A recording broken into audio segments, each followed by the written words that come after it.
hígado y vía biliar. La próxima semana vamos a hablar de pancreatitis aguda y crónica y tumores de páncreas y de supraabdominal agudo. Entonces ya sería el último tema. Bien, empezamos con ciertas nociones básicas sobre el metabolismo de la bilirrubina. Diariamente se produce más o menos 4 miligramos por kilo de bilirrubina. La bilirrubina tiene el pigmento N de hemoglobina, ¿sí? A través de la enzima hemoglobina oxigenasa se transforma en biliverdina, que a su vez, a través de la acción de la enzima biliverdina reductasa, se transforma en bilirrubina. La bilirrubina que circula en la sangre es la bilirrubina indirecta o no conjugada, ¿sí? Que circula vía la albúmina. Una vez que entra al hepatocito, se conjuga a través de esta enzima que se llama urodipifosfato glucoroniltransferasa. Eso la vuelve hidrosoluble. Esa sería la bilirrubina directa o conjugada, ¿okay? Más o menos lo que les acabo de explicar, y ya una vez conjugada, ¿sí? Sale a través de la vía biliar al intestino.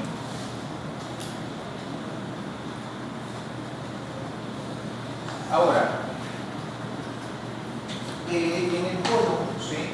Las glucoronidasas bacterianas, ¿sí? Utilizan el urobilinógeno, que es eliminado en un 80% en las heces. El urobilinógeno es un pigmento de la bilirrubina.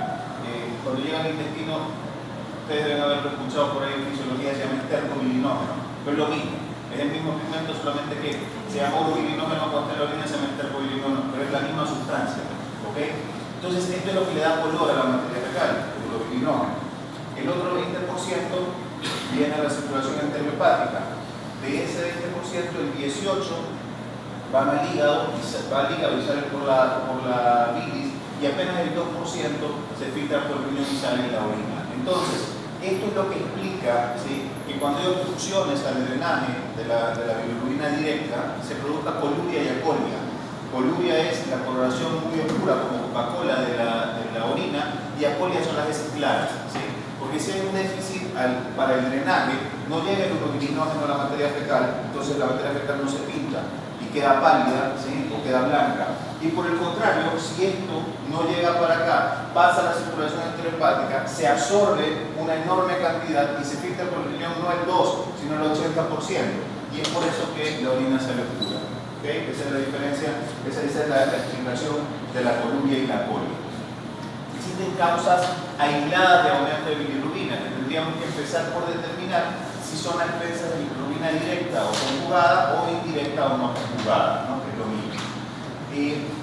Recuerden que el sustrato principal para la formación de la bilirrubina es el pigmento N. Entonces, toda condición que deje pigmento N libre va a producir aumento de bilirrubina indirecta, ¿no?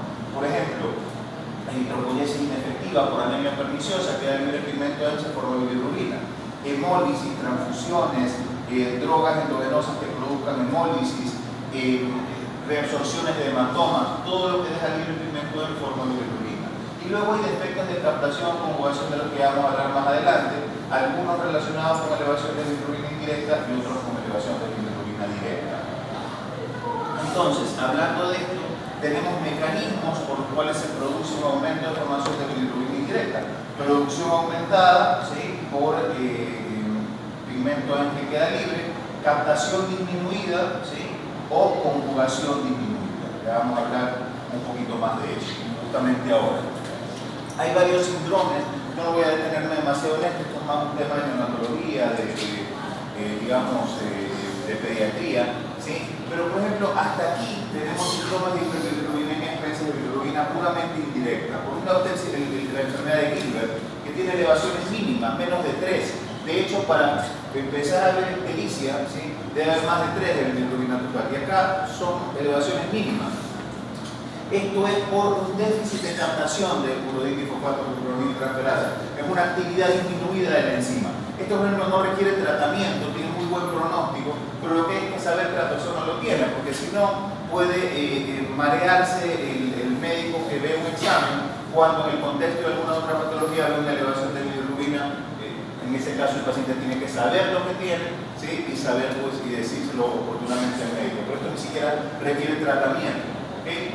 Luego está el Crigler-Najjar. Esto sí es realmente grave, sobre todo el Crigler-Najjar tipo 1, con hiperbilirrubinemia por encima de 20 a expensas de bilirrubina indirecta. ¿sí? Acá en cambio hay ausencia de urodilfosfato glucuronil transferasa, no hay actividad, entonces hay un defecto total de conjugación, ¿okay? Estos pacientes no responden al tratamiento médico, por ejemplo con fenobarbital, ¿sí? Que por ejemplo si lo usáramos en el Gilbert mejoraría la hiperbilirubinemia, pero no es necesario usarlo, ¿sí? Y acá la única alternativa es el trasplante hepático, ¿sí? en el neonato. Si no, los pacientes están condenados a muerte por kernípteros, ¿sí? Que es la intoxicación cerebral por bilirrubina indirecta. Luego está el Widder-Najac tipo 2, que es una forma más atenuada, con mejor pronóstico. Acá hay una actividad, digamos, hay una enzima que disminuye la actividad, pero que no está totalmente ausente. Y la ventaja es que estos pacientes sí responden al tratamiento con fenobarbital, ¿sí? A diferencia de los otros. Estos suelen tener un pronóstico. Luego están estos síndromes que son mixtos o a expensas de bilirrubina directa, que son el Lubin-Johnson y el rotor, que realmente es lo mismo. De acuerdo a algunos textos, el rotor es una variante de Lubin-Johnson, son muy parecidos, ¿sí? Es una hiperbilirrubinemia no muy alta a expensas de bilirrubina directa, pero más bien mixta, ¿no? Acá el problema es una excreción alterada, ¿sí? De bilirrubina directa. Esto suele manifestarse cuando hay consumo de estrógenos. Por ejemplo, mujeres que utilizan anticonceptivos orales lo manifiestan de manera importante, ¿no? Entre las características del Lubin-Johnson está la presencia de bromosulfateína en orina, esto se ve también en el rotor, pero la diferencia entre ambos, ¿sí? Es que en el Lubin-Johnson hay una pigmentación característica de los hepatocitos a la toma de biopsia que no se ve en el rotor, ¿sí? Y que por ejemplo en la colecistografía, al hacer una colecistografía, hay ausencia de la vesícula biliar, exclusión de la vesícula biliar en el Lubin-Johnson y en cambio no lo hay en el rotor, ¿no? Estos síndromes no necesitan tratamiento específico con medicación, más bien lo que necesitan es evitar el uso de estrógenos para que no se activen. Bien, entonces esto ya lo vimos. Ahora, hablemos ahora de bilirrubina directa. Y aquí es donde entramos a hablar de lo que se conoce como colestasis. La colestasis es un defecto en la excreción biliar de bilirrubina. Sabemos que lo que sale a través de la bilis, ¿sí? Ya es bilirrubina directa, bilirrubina conjugada, ¿de acuerdo? Entonces, esto en ocasiones se acompaña de algunas manifestaciones producto del depósito de bilirrubina. Por ejemplo, prurito, porque hay sustancias pruriginosas que tiene la bilis, ictericia, coluria y acolia, por lo que ya hablamos hace un momento, o trastornos bioquímicos como elevación de fosfatasa gamma GT. Recuerden que hablábamos de esto, que cuando la enfermedad es colestásica, predomina la elevación de gamma GT y fosfatasa, en cambio cuando la afección es hepatocelular principalmente, predomina la elevación de aminotransferasa. ¿Sí? La colestasis puede ser intra o extrahepática, dependiendo de dónde se produce el stop, de dónde se produce el daño, de dónde se produce la obstrucción, dicho de alguna manera.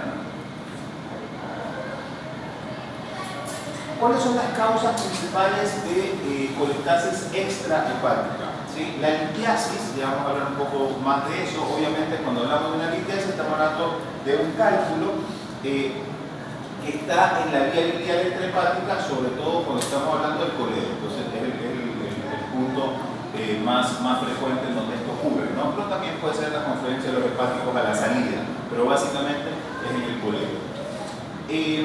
Tumores, ¿sí? Ya vamos a hablar también de esto. Adenomegalias, es decir, crece un ganglio de manera importante, comprime la vía biliar y al comprimir la vía biliar produce una obstrucción, ¿no? Estenosis, generalmente postquirúrgicas. Ascaris, los parásitos que son nematodos, que en ocasiones se meten por el esfínter y quedan muertos ahí. ¿Me explico? Entonces queda una causa de obstrucción. Y síndromes de atresia de conducto, ¿no? O sea, eso ya es otra cosa. Hablemos rápidamente de la litiasis biliar, ¿sí? Yo les voy a hacer un resumen en lo que tiene que ver con la visión clínica de esto, ¿no? Del gastroenterólogo clínico, porque quizás la visión del cirujano es distinta. Ustedes van a tener, supongo que una clase entera sobre litiasis cuando vean cirugía, pero ahora yo les voy a dar ciertos lineamientos nada más. Los cálculos biliares generalmente se forman en la vesícula biliar y frecuentemente son de colesterol. Si bien hay de calcio, de bilirrubina, los más frecuentes son de colesterol. Entre las hipótesis de por qué se forman, lo más aceptado es que tienen que ver con desequilibrios en la concentración de líquidos, ¿sí? Es decir, Al haber menos líquido, hay espesamiento de la bilis, ¿sí? Se produce principalmente el barro libre y luego eso se deseca y empieza a formar estas piedritas, ¿no? Entre otras cosas por hipomotilidad, o sea, por falta de actividad de la vesícula biliar. De ahí que se relacione con personas que hacen dietas extremas, ¿sí? Al no comer por hacer dietas extremas hay hipomotilidad y hay predisposición a formar cálculos de vesícula. Dentro de los factores predisponentes está la zona geográfica, ¿sí? Hay áreas donde es más frecuente, como Chile, por ejemplo, pérdida de peso brusca, por lo que les comenté en su momento, pero también hay una relación directa con obesidad y con diabetes tipo 2, ¿sí? Edad mayor de 40 años, generalmente sexo femenino, es mucho más frecuente, fármacos o antecedentes de resección intestinal, ¿okay? Ahora, en la mayor parte de los casos, la colelitiasis es asintomática, es decir, son hallazgos de una vesícula llena de cálculos. Pero en algunos casos se puede producir colecistitis, ¿sí? Esto es la inflamación de la vesícula por algún cálculo que se impacta a la salida de la vesícula. Pero para hablar de colecistitis no solamente tenemos que referirnos al dolor, tiene que haber, aparte del dolor, signos como inflamación de la pared de la vesícula, engrosamiento, líquido perivesicular. Ahí recién podemos hablar de una colecistitis. Colangitis, que es la infección de la vía biliar, coledocolitiasis, ¿sí? Que es el cálculo que migra hacia el coledo o desde la vesícula, y pancreatitis aguda. ¿Por qué? Porque si ese cálculo migra al coledo y se queda enclavado en el esfínter de Oddi, recordemos que en el esfínter de Oddi desemboca, ¿sí? Tanto el conducto de Wilson como el conducto coledo. ¿Okay? El diagnóstico de la litiasis vesicular fundamentalmente se hace con ecografía. ¿Sí? Ese es el diagnóstico fundamental. Además, ecográficamente se ve una sombra abajo, la sombra acústica posterior, ¿no? El tratamiento de elección es la colecistectomía laparoscópica. Ese es el tratamiento de elección. Hay alternativas de tratamiento médico también, como el ácido uso desoxicólico, que funciona bastante bien para disolver cálculos, pero de menos de 5 milímetros. El problema no es ese, el problema es que generalmente al cabo de unos meses de haber dejado la medicación es recidiva. ¿Okay? Ahora, ¿cuál es la indicación absoluta de cirugía en un paciente que tiene litiasis vesicular? El dolor. El dolor es la única indicación absoluta. Luego, no, pero puedo hacer una parálisis después, pero puedo hacer un cáncer después. Todas esas son suposiciones, pero no son indicaciones absolutas. La única indicación absoluta para colecistectomía es el dolor. Y hablamos de dolor producido por colecistectomía. ¿De acuerdo? Fíjense aquí, por ejemplo, esquemáticamente los cálculos de la vesícula. Este sería el cístico, acá sería el hepático, que cuando llega el cístico se transforma en colédoco, ¿no? Acá fíjense una vesícula llena de cálculos y acá la vesícula con un cálculo y sombra acústica posterior. ¿Okay?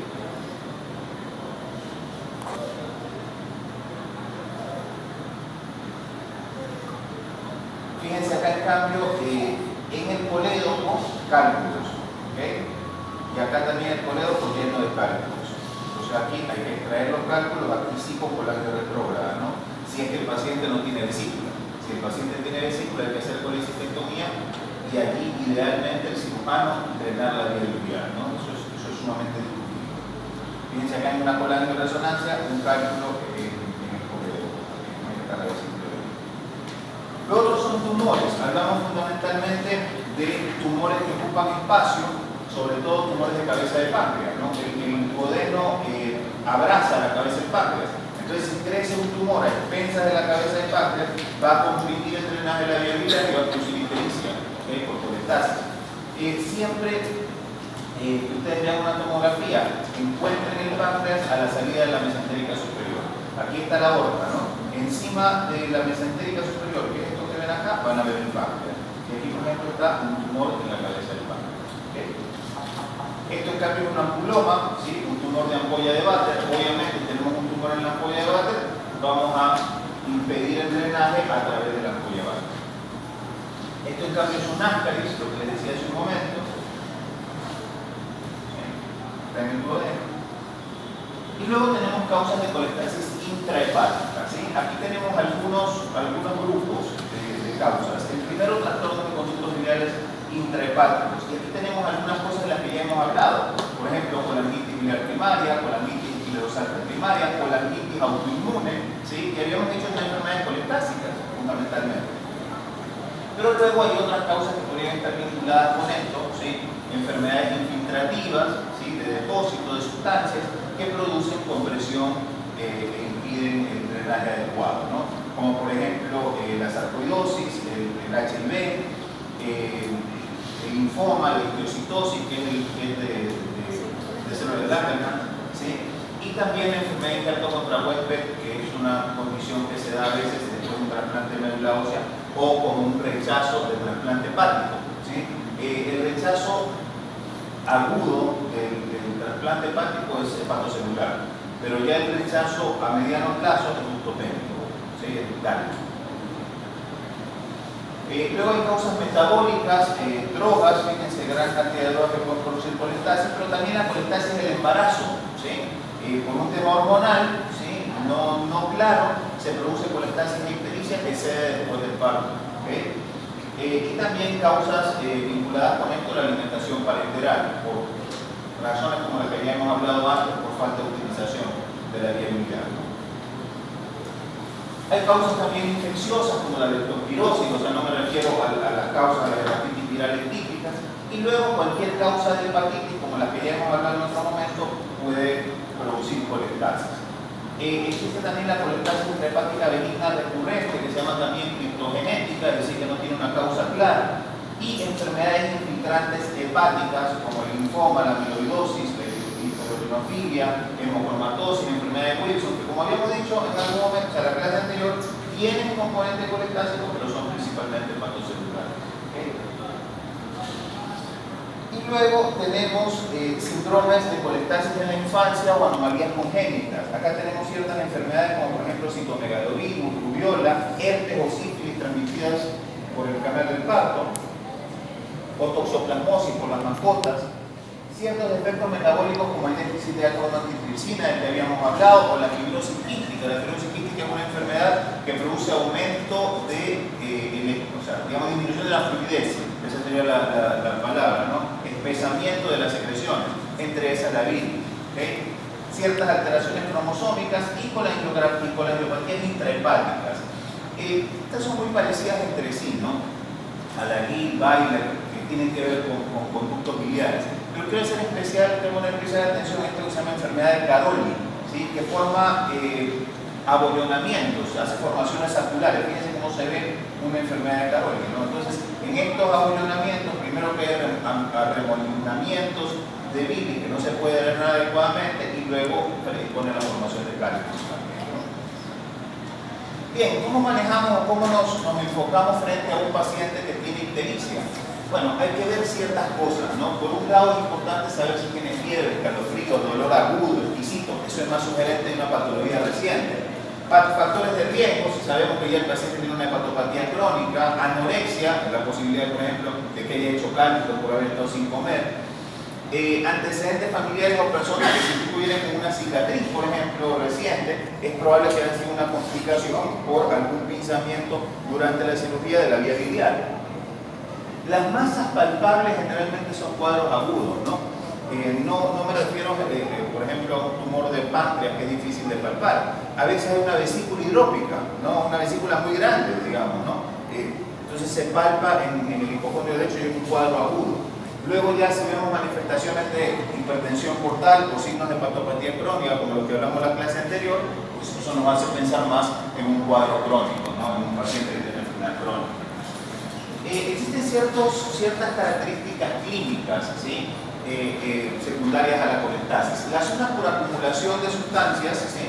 Como por ejemplo la ictericia, el prurito, los santomas que se producen por acumulación de lípidos, o el Kaiser-Fletcher que se produce por acumulación de cobre, pero también porque al haber disminución de bilis en el intestino hay mala absorción. Entonces, porque sabemos que la bilis es un jabón que favorece la digestión y posterior absorción de los alimentos, ¿no? Entonces, por ejemplo, al no haber grasa que se absorba adecuadamente, va a haber esteatorrea. Al no haber absorción adecuada de vitamina A, va a haber dictalopia, ceguera nocturna. De vitamina D y de calcio va a haber alteraciones óseas. De vitamina E va a haber alteraciones neurológicas y de vitamina K van a haber factores de coagulación, van a haber trastornos de coagulación. Porque recuerden que hay factores de coagulación, ya vamos a hablar de esto inmediatamente, relacionados con la vitamina K.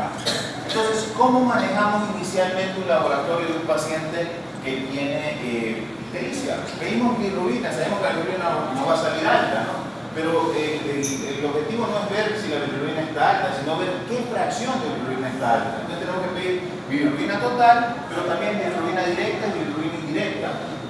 Y también bilirrubina delta. La bilirrubina delta es una fracción de bilirrubina que se eleva en cuadros agudos. ¿Okay? Por otro lado, la fosfatasa alcalina y la gamma GT exponencialmente van a estar más altas que las aminotransferasas, ¿sí? Y pónganme atención en esto, ¿no? Pedimos un tiempo de protrombina. El tiempo de protrombina suele estar alterado, ¿okay? Va a estar prolongado. Fíjense, todos estos factores, 1, 2, 5, 7 y 10, están implicados en el tiempo de protrombina. ¿Okay? Pero aquí hay dos cosas, dos factores. Primero, que sabemos que en cuadros agudos hay déficit de vitamina K. Y segundo, que sabemos que todos los factores de coagulación, a excepción del factor 8, se sintetizan en el hígado. Entonces, dicho de esta forma, una persona puede tener prolongación de tiempo de protrombina o por un daño hepático o por un déficit de vitamina K. ¿Sí? ¿Cuáles son los factores dependientes de vitamina K? 2, 7, 9 y 10. ¿Sí? Fíjense cuál factor de estos falta aquí, el factor 5.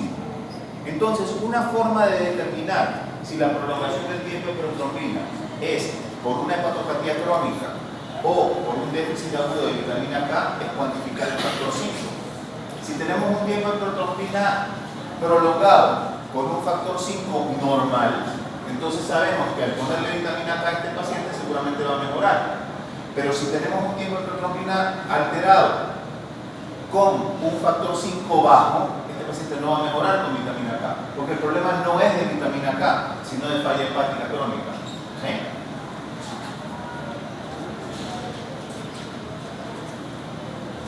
Otras cosas que pedimos son pruebas para serología de virus A, B y C, ferritina y saturación de transferrina para descartar hemocromatosis, ceruloplasmina ante la sospecha de enfermedad de Wilson, AMA con antiviral primaria, ANA-ASMA, anti-LKM, anti-SLA, pensando en hepatitis autoinmune y alfa-1-antitripsina, sobre todo en pacientes adolescentes, jóvenes o niños.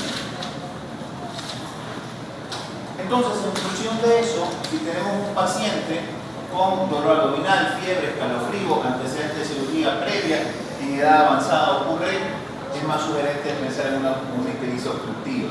Si por otro lado tenemos un paciente con hiporexia, con malestar general, con mialgia o con antecedentes de transfusiones de drogas, con antecedentes claros de una enfermedad hepática, esto es más bien una enfermedad crónica hepática con componente colectásico.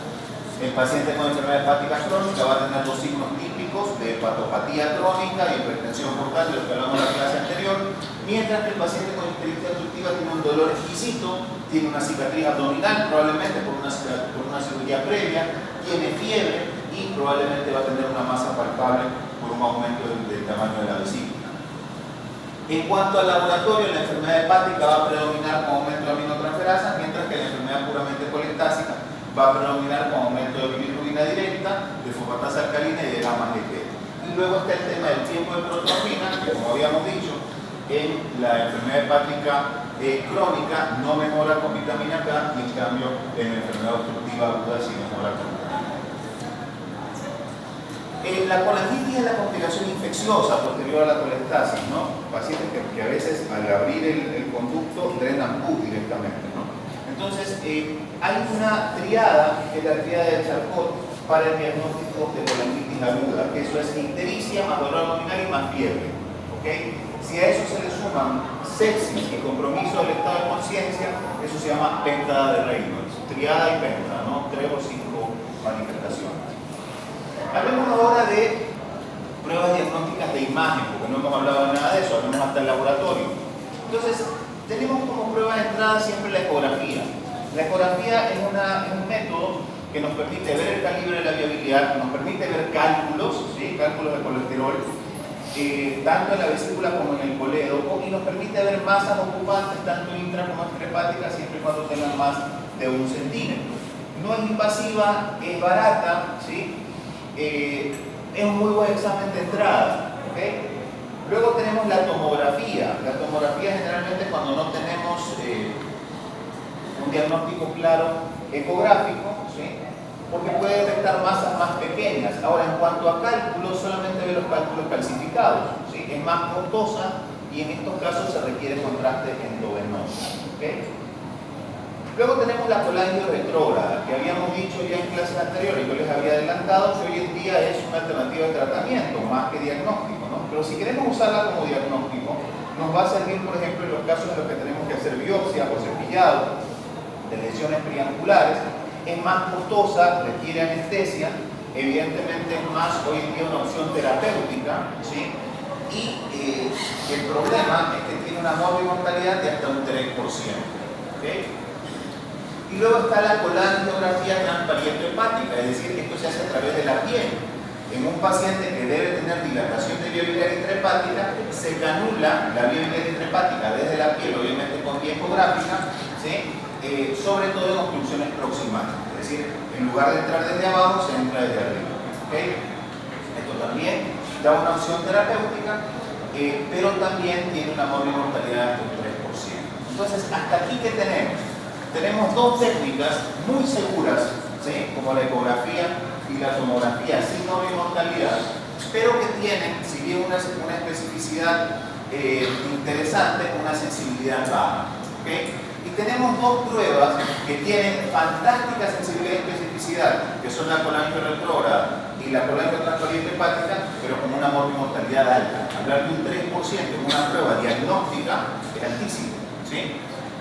Entonces, ¿qué tenemos? Tenemos que buscar un método que tenga sensibilidad y especificidad, pero que al mismo tiempo no tenga morbimortalidad. ¿Y cuál es ese método? La colangiopancreato resonancia magnética nuclear. Así que, como les había dicho, de hecho les mostré fotos, a través de un software de resonancia magnética permite hacer una reconstrucción de la vía biliar y del conducto pancreático también, ¿sí? Sin agregar morbimortalidad. Entonces, ahí tendríamos que empezar. Después del eco, si no encontramos algo claro, ¿a dónde tendríamos que ir? A la colangioresonancia. ¿Okay? No requiere contraste, sí es costosa, pero vale la pena. La biopsia hepática, ¿en qué casos se utiliza? Básicamente cuando queremos cuantificar algo, ¿no? Hierro, cobre. No es una prueba que se haga de rutina, de hecho, en obstrucciones agudas, digamos, puede salir normal, ¿sí? Acá hay que considerar que estos pacientes pueden tener alta morbimortalidad, sobre todo en procesos hepáticos avanzados, ¿no? Porque tienen trastornos de coagulación, entonces pueden producir sangrados. ¿Okay? En cuanto al tratamiento, a ver, cuando hablamos de una obstrucción biliar evidente, las alternativas son la esfinterotomía, que esto es abrir el esfínter de Oddi para favorecer el drenaje, dilatación con balones si hay estenosis, colocación de drenajes o extracción de cálculos, ¿sí? Y también colocación de stents. Por ejemplo, en un tumor se coloca un stent para que de esa manera no se comprima la vía biliar. Esto se puede hacer por vía radiológica, por vía endoscópica o por vía quirúrgica, ¿sí? Dependiendo del paciente. Si tenemos una enfermedad hepática colestásica, habría que usar ácido uso desoxicólico. ¿Okay? Bien, entonces acá tenemos ictericia expensa de bilirrubina indirecta, conjugada o no conjugada. La bilirrubina se forma a partir del pigmento N, que se une a la albúmina y luego se conjuga con la urodílico 4-bilirrubitransferasa, que la vuelve hidrosoluble. La hiperbilirrubinemia indirecta por trastorno de conjugación, hemólisis de eritropoyesis ineficaz, y la directa por colestasis. ¿Okay? Antes de pasar al otro tema, quiero hablarles rápidamente de esta condición que se llama disfunción de esfínter de Oddi, que es algo que puede volver loco a cualquier médico que no sospecha esto, ¿sí? Es una obstrucción benigna, no litiásica, al flujo biliar pancreático, pero a nivel del esfínter de Oddi que produce dolor. ¿De acuerdo? Entonces, ¿a qué me refiero con esto? Que por ahí hacemos un examen, vemos una vía biliar dilatada, vemos un paciente con ictericia, pero no encontramos la causa. ¿Sí? Pues estamos buscando en la vía biliar, no estamos buscando al final de la vía biliar, de donde se produce esto. ¿Sí? Puede o no asociarse a pancreatitis, alteración de hepatograma o dilatación de conductos biliares, y puede producirse por disquinesia o por estenosis del esfínter de Oddi, pero siempre produce dolor. Hay tres grupos, de acuerdo a la clasificación de Milwaukee, en todo dolor. En el grupo 1, aparte de dolor, hay laboratorio normal, es decir, elevación de bilirrubina, de amilasa, o de lipasa, dependiendo de lo que corresponda, ¿no? De gamma GT, de fosfatasa alcalina, y aparte en las técnicas de imagen hay dilatación de los conductos. El tipo 2 tiene una de ambas, o laboratorio anormal o dilatación de conductos aparte de dolor. Y el tipo 3 es muy complicado de diagnosticar, pues solamente tiene dolor. Entonces hay que ser demasiado exquisito para suponer una disfunción de esfínter de Oddi por un paciente que solamente tiene dolor y no tiene ningún otro signo. O sea, ya es bastante complejo. Bueno, como les decía, los síntomas básicamente el dolor puede asociarse a náuseas, a trastorno obsesivo compulsivo, por ejemplo, ¿sí? En el diagnóstico está todo lo que ya hemos hablado relacionado con colestasis que puede elevarse. Pero aparte está el gol estándar, que obviamente es un centro súper especializado que lo haga, que es la manometría del esfínter de Oddi, ¿no? Porque si el esfínter de Oddi tiene una presión aumentada, pues ahí se hace el diagnóstico, ¿sí? La colágeno retrógrada también puede aportar para visualizar el esfínter de Oddi, y el tratamiento va a ser la esfinterotomía o esfinteroplastia, que sería colocar una prótesis, o la inyección de toxina botulínica, que también se ha ensayado, o si el paciente no es factible hacerle algún procedimiento invasivo, utilizar bloqueantes de canales de calcio o nitritos que relajan el esfínter. ¿Okay? ¿Alguna pregunta sobre este tema? ¿No?